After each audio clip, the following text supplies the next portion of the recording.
Luvafoodie iced tea. 4 clean drinking iced tea flavors. Lemon lovers, passion fruit lovers, raspberry lovers, and blood orange lovers iced tea.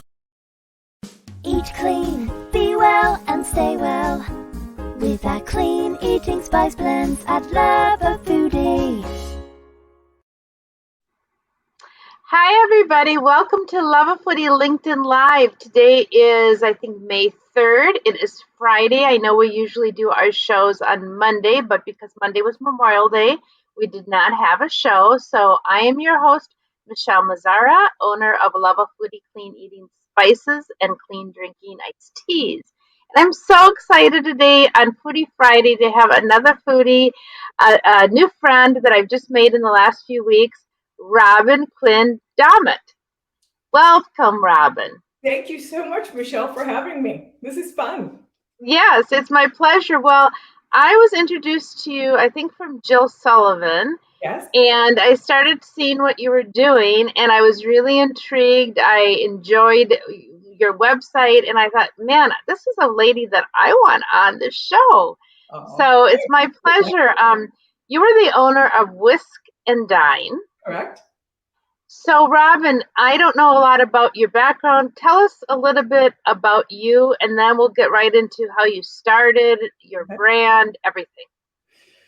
I grew up, my mom was Syrian, so I grew up in a Middle Eastern environment home, and Mediterranean food is pretty much what we always cooked at home. We all cooked from the time we were little. Back in the day where you made your own yogurt, you made your own bread, and you did everything from scratch. I didn't think twice of it. It's just what you grow up with. And fast forward, I had 4 children. I raised them as a single mom. They all cook.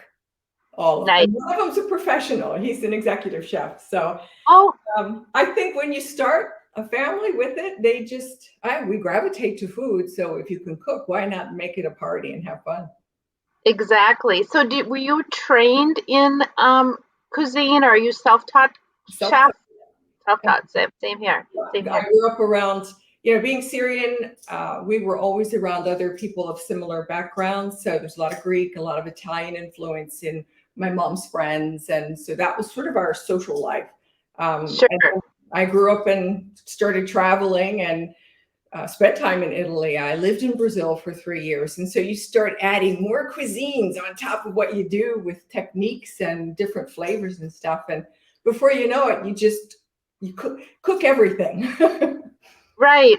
So, Robin, when did you start your brand, and when did you, I don't, I like to ask questions that I don't already know the answers to. So when did you start Whisk and Dine, and what was the reason or the orientation for the name? I love the name. I started it in probably January of 2015. And got a phone call in March of 2015 to do my first Food Network show. You're kidding. I was like, wow, this is cool. My oldest son, I have 4 children. So my oldest son was the one that said, Mom, you can't just sort of retire. I was a hairdresser for 40 years. And then I just decided I didn't want to do that anymore. So he said, cooking is what you do. It's what our family does. Why don't we get you set up with a blog? And he knows how to build websites and stuff like that. You need to learn to do videos. You need to learn to operate cameras. And he said, let's do that. And that's how it started. So just, you started, there's so many people in the food space, so many people that do, what you do, what I do, not the brand part or the not the love of foodie part, but, love to cook and grew up with it. It's part of who we are. How did Food Network find you? And that's without you going to them. How did they find you? I started the blog. My sisters, I have 3 sisters. I'm the oldest of 4. And one of my sisters was so excited about my blog that she took the liberty to send in an application for me for a show that she came across it. It was Clash of the Grandmas. And she said, this would be perfect for you. And I said, what are you talking about? I've never done television. And so that's what started it. And so you're just a natural. I realized by the time I went to shoot the first show, I did two more Food Network shows after that one. And I don't know if it's okay to tell you this much information, but just filmed, PBS is releasing a new series this summer. It's 8 episodes, and I was asked to submit an application for that. And so we're going to be doing the Great American Recipe show, it's a first-class production program. It's not about beating the other contestants. It's about multiculturalism and how United States is made up of so many different ethnic backgrounds and cuisines. And so every one of us represented a very different culture for cooking, and mine was Mediterranean. And so that airs June the 24th is the first one, and then it runs all summer every Friday night. So that probably the biggest that I did, but Guys Grocery Games was fun. So I want to ask you about Guys Grocery Games, but so this PBS series, do you then, first of all, I love Mediterranean cruise. I'm half Italian and I'm French. I was trying to guess. You look it. Yeah, and my last name, Mazzara, it's very Sicilian, which is where my dad's family was from, in Naples. But anyway, I love the Mediterranean cuisine. It's what I grew up on. It's my first choice when I'm eating out to eat. So when you are on this PBS series, do you have then a Friday night show that's just going to be you, or are they all like every week that you're going to be on? It is a season. It's an 8-episode competition. Oh, it's a competition. So it's a competition, but it's a very loving competition. It's not a kill each other to win kind of thing. It's okay. Very first class, very well done. And so each week, someone goes home. And it starts June 24th. 24th at 9:00 Eastern Standard Time. You can go to PBS or pbs.org, and you can find the link where you can stream it. Also on their blog, when you type in PBS and you go to the Great American Recipe, it introduces each of the contestants and gives you a bio on our background and what type of foods that we represent. So kind of gives you a little heads up before. On my blog, on Whisk and Dine, I decided to do something kind of fun. I thought I would do a table talk where I will be disclosing behind the scenes stories, the things that you won't see on social media. Like, it was 95 degrees and about 100% humidity on the first day of shoot, and I have curly hair, and what did I do to keep it from looking like cotton candy? And just stories that happen that you always wonder what really goes on. So I thought that would be kind of a fun way for people to follow along. I'm so excited for you. I can't wait to watch it. And of course, I know you can't tell us who makes it to the 8th episode, but I bet you go very, very far, and maybe you even win. I can't tell you. I know you can't. Foodie off until I'm not there anymore. Are the other contestants male, female? Are they a mix? Are they a mix in age, or of everyone? I was the oldest one on set. I will be 70 at the end of this year, and everyone ranged from, I think the youngest was 26, and so we had guys and girls and various different ages, and some with no children, and I was the grandma on set. So yeah, it was really a beautiful blend of everyone. Nice. And so did they fly you someplace, or did you drive, or where is PBS located? PBS, I'm not sure. Well, Virginia is one of their primary headquarters. Some of our documentation that we went through in the application process was in LA. I've always been flown to the West Coast to do any of the shows I've done. And so when I found out that this one was going to be on the East Coast and close enough for me to drive, I was elated about that, because I could pack my car with lots of water and lots of clothes. So yeah. Nice. So I'm very excited to see this. Did you, when you were filming it, were you there like for a few days, or how many days did it take to do? Like, did you have to stay in a hotel, or did you drive in if you made it to the next competition? In the preliminaries, as they get us ready, they told us right up front, if you are going to be accepted to go through, you have to be prepared to be with us for 20 days. Oh. So that was, and then they processed even clothes. They said, you need 12 outfits, and we need you to take a picture in every one of them, send it to us, because if you're there for the duration of time, we'll be telling you what to wear the next day based on what you've sent us. So it was very, very well managed. And did they put you in a hotel then? Yes, we were in a hotel, and of course it was in September when we filmed it, and we're still, coming out of some really bad COVID stuff. So they were very cautious. We were not allowed to leave the property, the hotel. Even though I had my car there, I had to turn over my keys like I'm a kid and I'm not allowed to get in my car until they handed them back to me. They didn't want you going out and then risking bringing something back to the rest of the contestants because we're in close quarters once we're on set. So COVID tests every morning in a tent and stuff like that. So nice. A huge barn, and it was just a lot of fun. Oh, how cool. Who can I ask you who's the host? Alejandra Ramos. I think she's been doing the Today Show. We had 3 judges, and then she was the host, and she was a lot of fun. I think she's Cuban or Puerto Rican. Okay. And so again, we had a full spectrum of people involved from everywhere. Nice. Graham Elliott was one of our judges.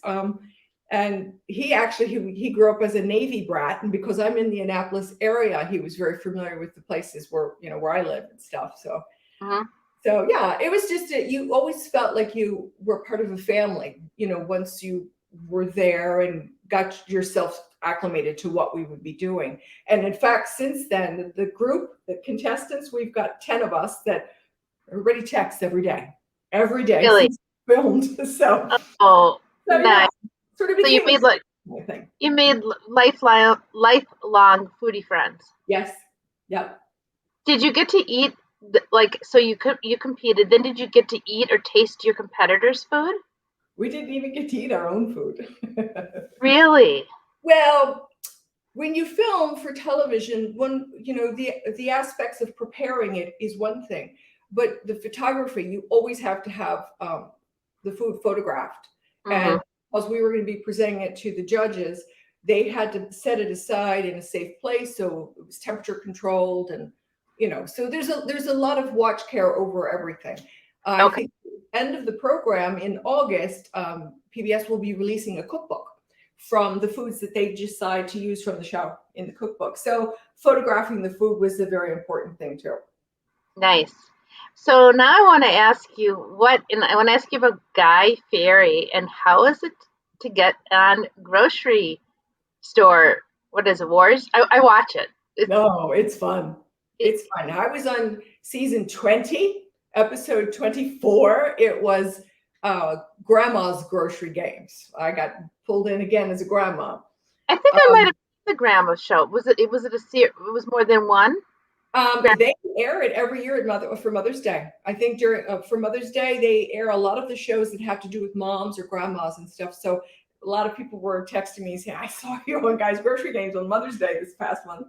So yeah, they do air. And Clash of the Grandmas usually airs every year from Thanksgiving to Christmas. So people get to see that again too.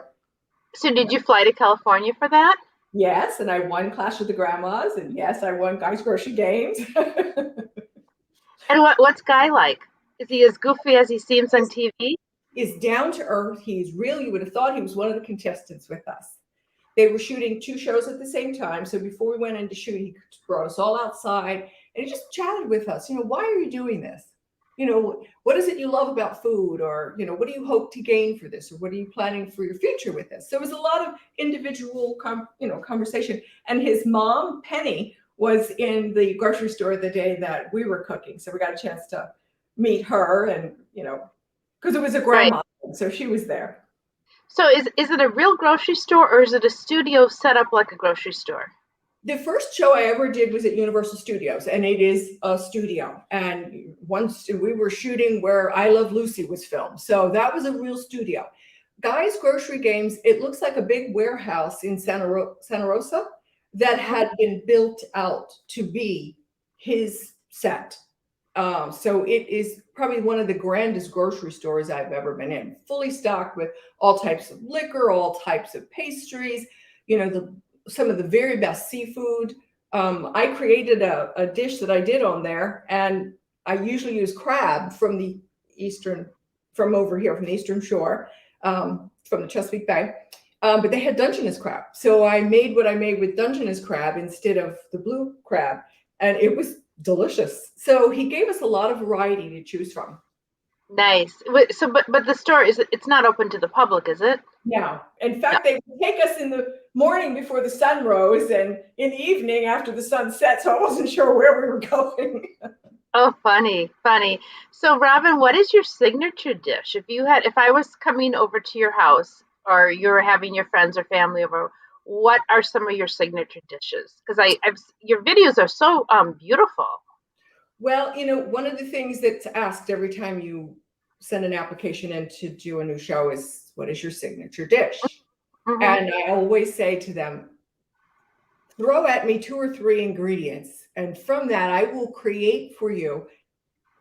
Will be my signature dish, because I think that someone who really loves to cook they will make a signature dish for a specific guest. They will make it for a specific season or a location. I'm near the water, so I do things with seafood, but there's a lot of cattle farms here too. So I've created recipes with that.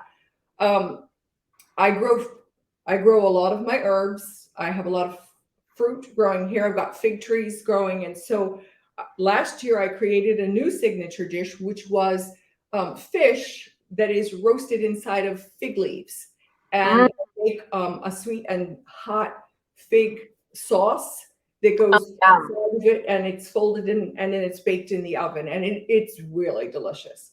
It sounds fabulous. My first cookbook, The World on My Plate. I don't know if you can let's see about that. Where can we get that? Cookbook. And because being Mediterranean, you're fully aware of tapas is sort of a way of life. We eat that way. I would rather have a table with a whole lot of things to choose from. So I made 100% agree. Plate, and everything in here covers a variety of the types of tapas foods I like, from stuffed grape leaves to things made with lamb. I'm really big on making bread.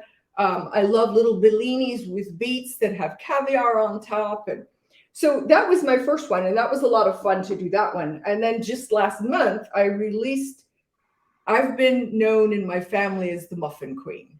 Yes, I see that. Raising my children as a single mom, I was always looking for healthy things that I could have for them to stick it in their lunch, or when they would, run out the door to do sports or something like that. So I just said, I have such a repertoire of muffins that I need to make a cookbook out of it. So there are 52 muffins in here, and they are not your grandma's muffins. We have spanakopita muffins. We have pizza muffins. We have muffins that touch on various different, these are strawberry with cottage cheese. I dip into things that have to do with health issues, like your blood type. So I give a muffin for each of the 4 blood types, olive and rosemary, and just a variety of things in here. I do a cheeseburger muffin. I saw that. I wanted something whimsical. I love, first of all, your diet and what you like to eat, like that tapas, everything you named, I'm in 100%. That's totally my kind of Italian. And so I made for you flatbread today. We love flatbread here. It's so easy to make.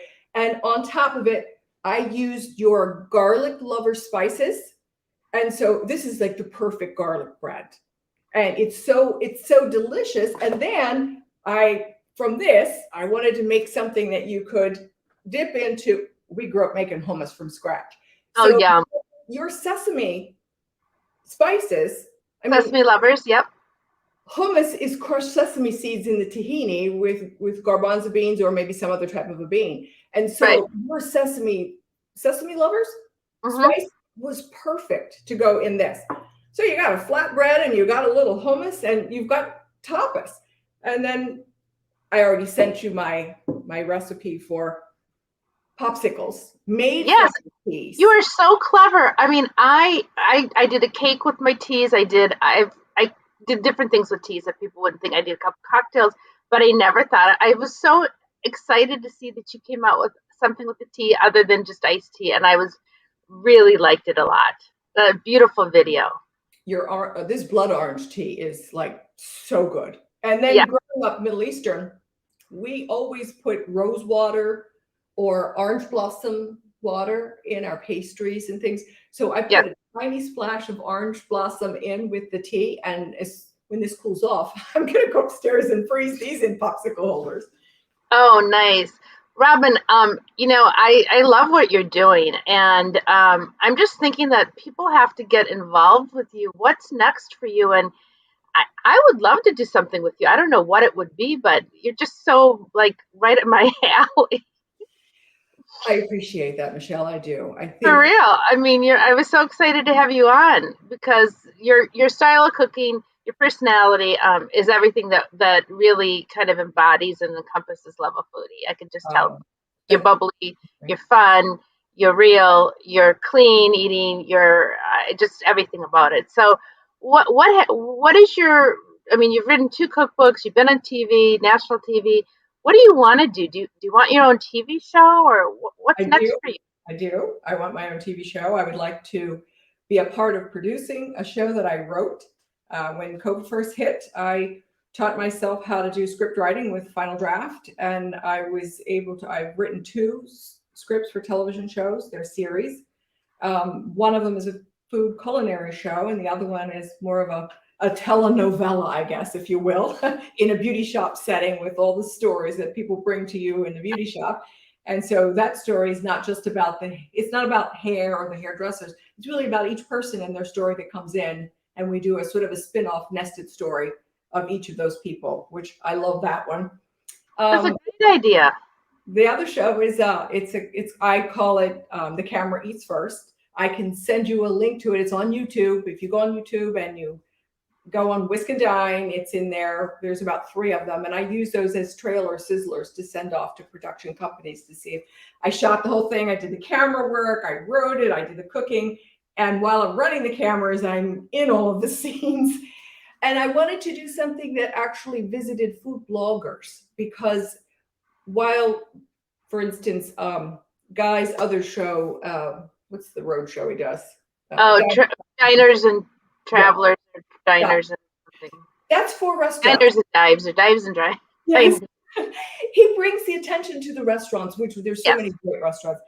But food blogging has become such a big thing here that I really would like to be able to do a show that goes and visits the food blogger and what's their signature dish and how do they set up their photography for it? Why did they get in? Why did they leave their day job and decide to do this?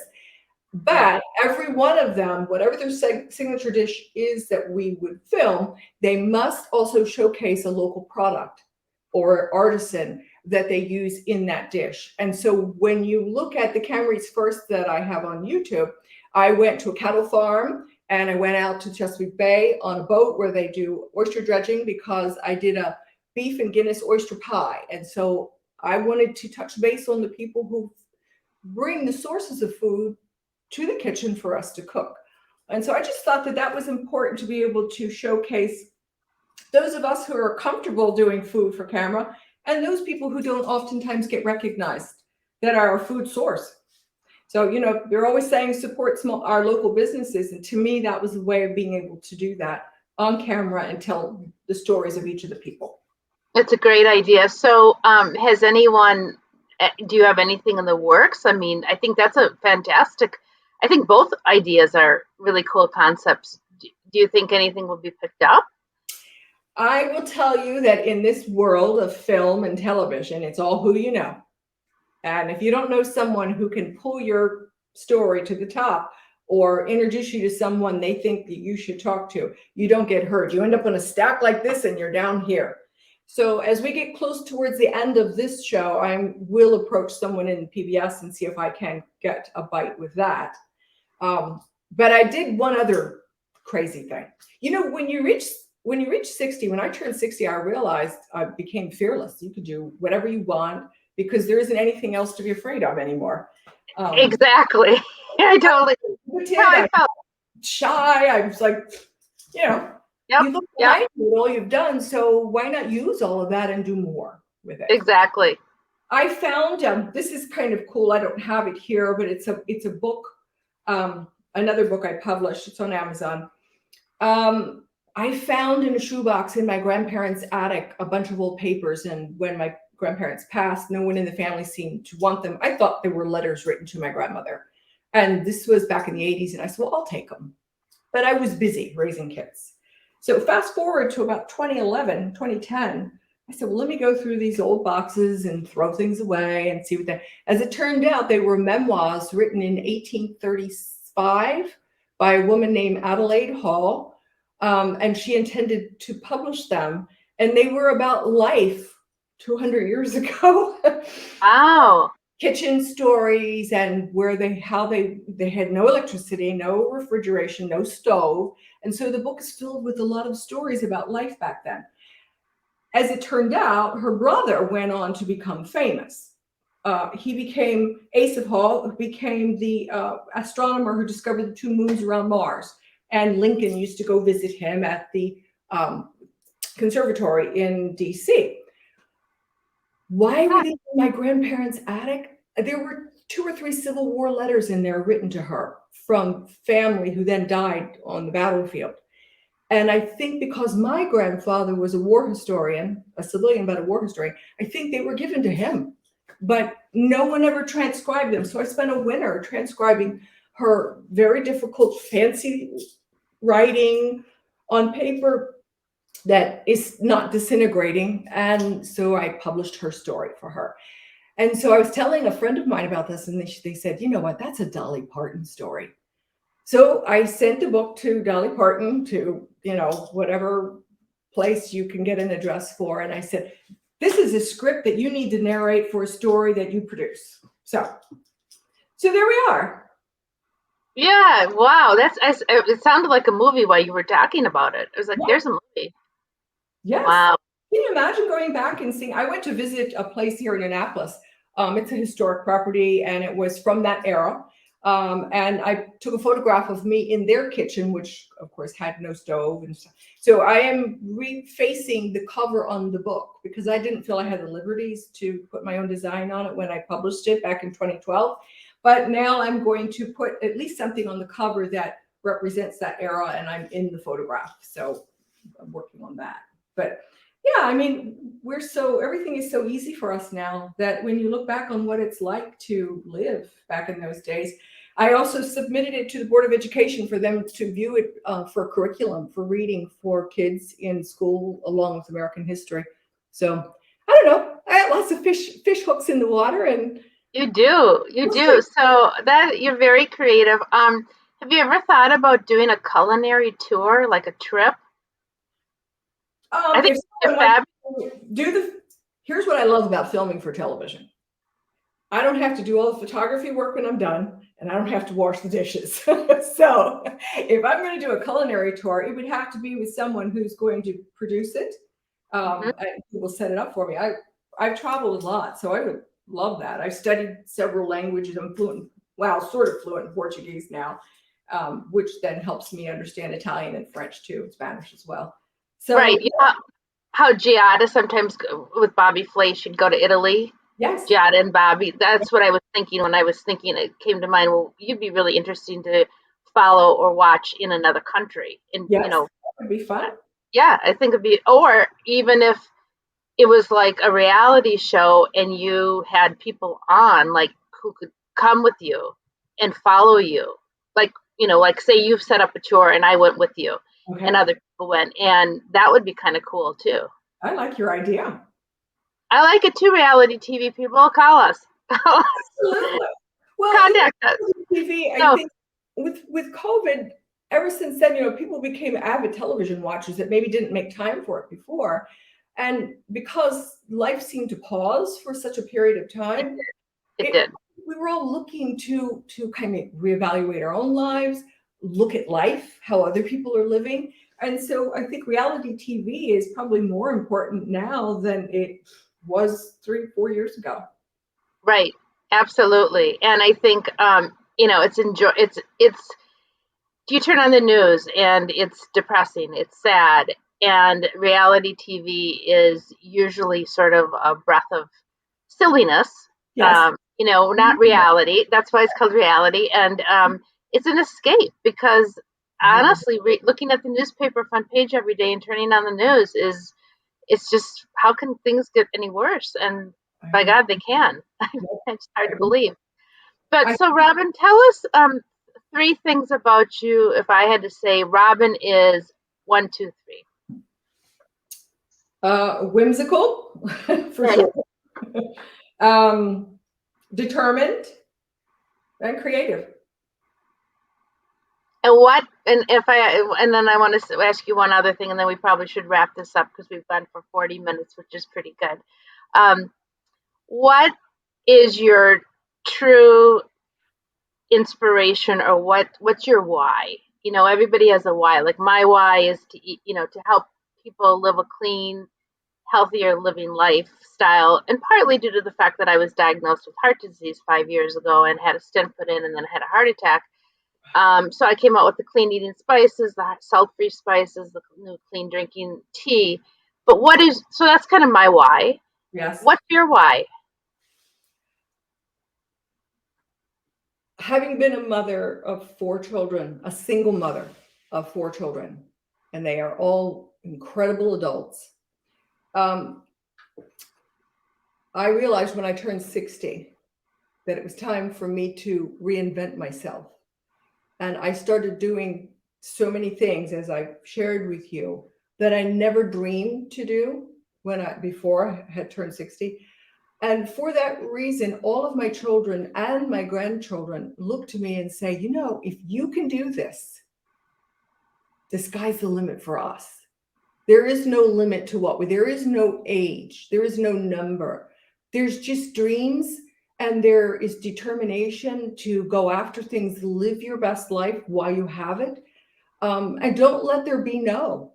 There shouldn't be a no. If it's a no, it's just to put you in a different direction. Okay, well, maybe that wasn't, let's go this way.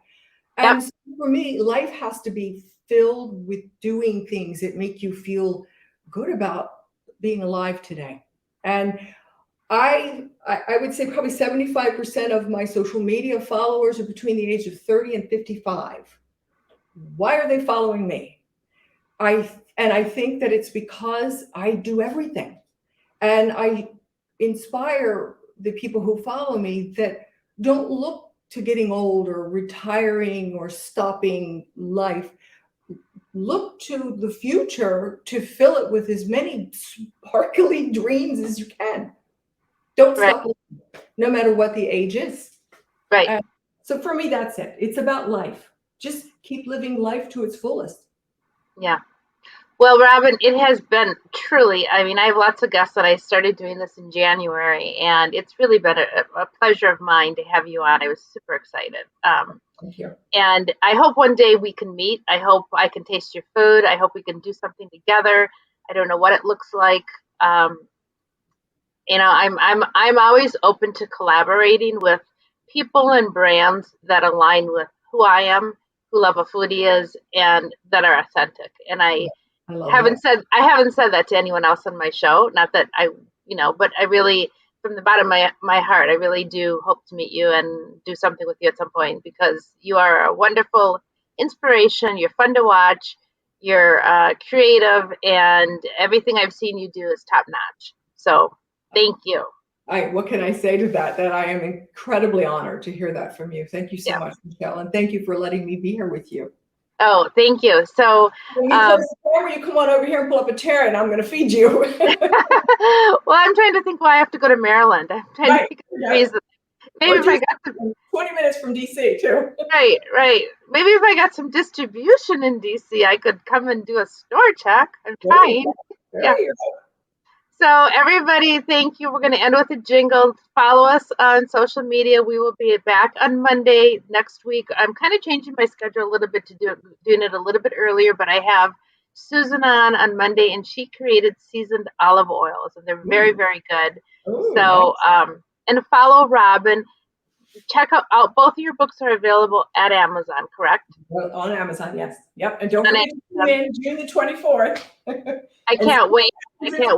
And you know what, Robin, my suggestion is, and you probably will, but like a day or two before, put a big social media blast out about June 24th. Because that's 3 weeks away, and it's got to be forefront in everybody's, that's Friday.